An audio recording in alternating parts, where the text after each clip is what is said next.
Welcome back, America. It's Hugh Hewitt. Karl Rove is the architect. He's also the author of an incredibly timely book about 1896 because we're going to a contested convention, and the triumph of William McKinley. Karl Rove's brand new book is about a contested convention. It's about the bosses who no longer exist, but he also has a terrific Wall Street Journal commentary today on an ugly election taking shape. He's, of course, a Fox News contributor as well. Karl, welcome. I'm sure you're one of the guys who'll get up early and do the show in the morning when I move to the mornings next week. Well, I will, and congratulations! What great news! I'm sorry that we're gonna miss Bill, but he's taking on the statesman role, and you're gonna have to be the working man in the morning. That's it. He's gone Brit Hume. He'll just show up when he wants to. So, Karl Rove, I want to start with very inside baseball, which is Rule 40. On this show yesterday, Ted Cruz said, it's a rule. It would be wrong to parachute in people to change it from Washington, D.C. insiders. It's only Trump and me. And I thought to myself, oh, they're going to actually run this convention. What do you think of that strategy of trying to hang on to Rule 40? Well, Rule 40B. To be specific, yeah. Yeah. Look, and he misinterprets it. Rule 40B says that in order to have your name officially placed in nomination with a speech and seconding speeches, you have to have a majority of delegates in a certain number of states. I believe it's 8 states. But it does not say that those are the only candidates that you can vote for. This was an attempt to, in 2012, the Rules Committee, just before the convention, proposed this rule because Ron Paul said, I don't have a chance at winning. I got 5% of the vote. I got delegates from a couple of states, but I want to be able to have a full-blown nomination speech and speak to the country and chew up valuable primetime TV. So what they said is, okay, you can vote for anybody you want, and those votes will be tallied and counted. But we're not going to have everybody that wants to be nominated be able to be nominated. You got to show a certain level of support. So Senator Cruz is wrong. There is no rule on the Republican Party side that says that you have to be formally nominated in order to have people receive votes. I mean, people can get it. Carly Fiorina has a delegate. Whoever that delegate is going to be able to vote for Carly Fiorina on the first ballot because they're bound to them. Ben Carson has delegates. Marco Rubio has delegates. John Kasich has delegates. Jeb Bush has delegates.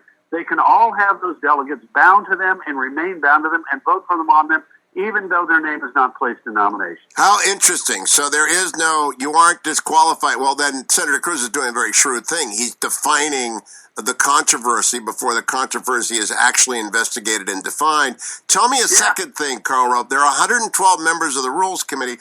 Who are those people, and who runs them, and who controls them, and what do they have to do with this?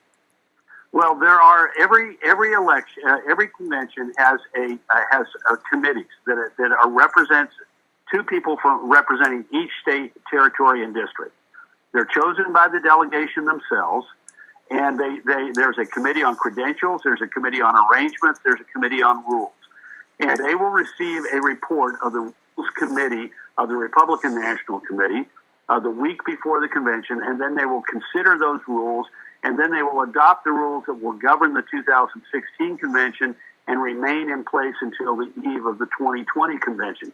This is the way that it has always been. And in the modern era, there have been very few significant changes in the rules from convention to convention. I was on the committee that last considered the major Rule 29 that the 1972 convention. They adopted a rule calling for a committee that would examine all of the rules of the Republican Party and make a recommendation for significant changes, particularly in the allocation of delegates before the 1976 convention. And as college chairman, I had an automatic seat on that committee. But we have made very few changes in the nature of the party rules, and 40B was a cosmetic change, not a structural change. Now, here comes the most important question of all.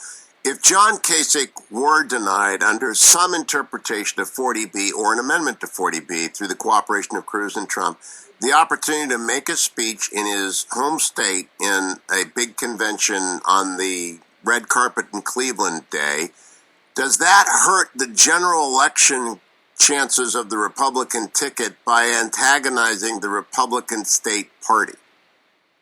Well, I'd say this. I would say you'd have to put it a little bit differently, which is not that John Kasich will get to speak to the convention. He, as the home state governor, will by tradition be able to welcome people to his state.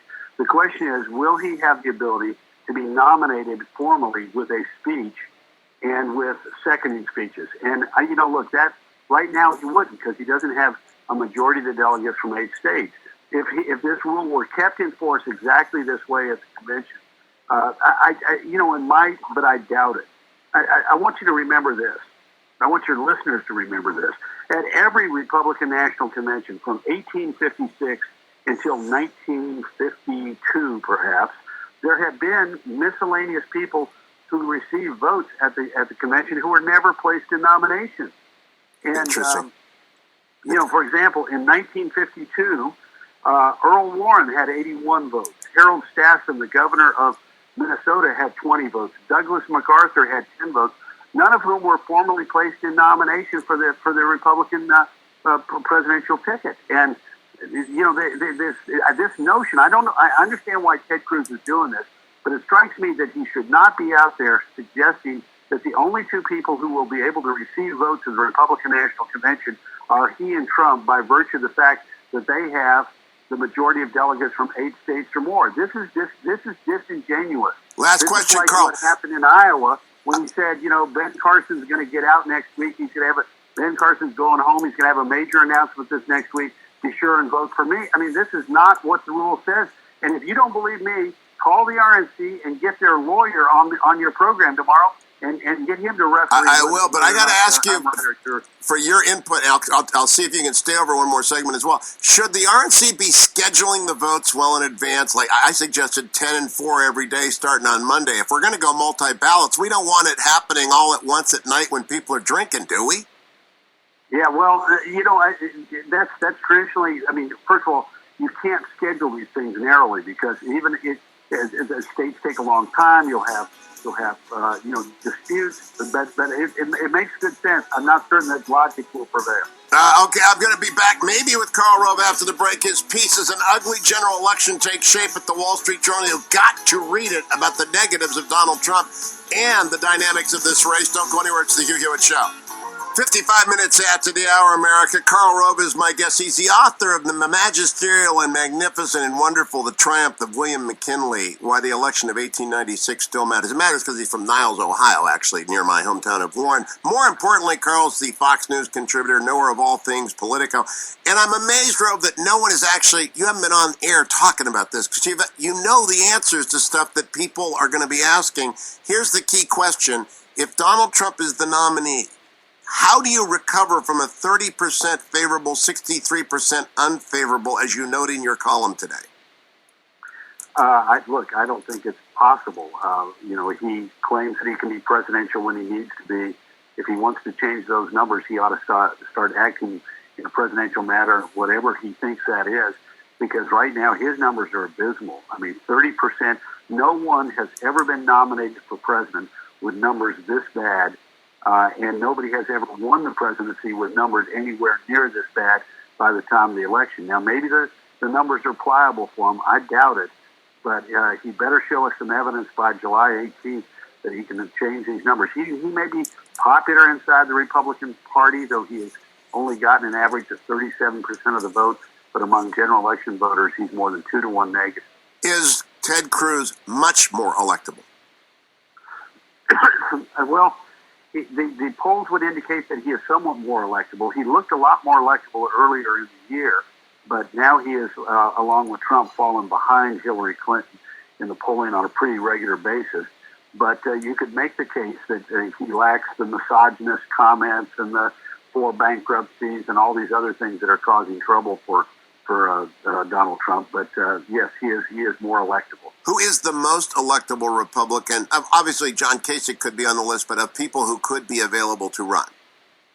Yeah, look, I don't know. I think we're not going to be able to be and shouldn't be guided simply by polls in this. I mean, we do need to understand the polls with regard to what the people are thinking about the people who might be prospective candidates. But in terms of being able to match somebody head against Hillary Clinton, that's going to be difficult to do. We've got numbers on Kasich, and he is tending to, in most of the polls, beat her, and Ted Cruz runs a lot closer to Hillary than does Donald Trump. Tends to, in some polls, beat her, but mostly slightly behind her. I think, though, that let's say this: if we have somebody who we think has been battle tested and has strong conservative principles and the ability to articulate them, and they are nominated at this convention, there will be a lot of acrimony from people who are seeking the nomination. But if it's somebody who has, has those convictions that they can express in a compelling way, we could come out of the convention in relatively strong position, because we do have, look, Donald Trump excites a lot of enthusiasm, but he also excites a lot of anger within the Republican Party and outside of the Republican Party, and a fresh face might be the thing that could give us a chance to turn this election and win in November against Hillary. Karl Rove, always a great pleasure. Follow at Karl Rove on Twitter and go read an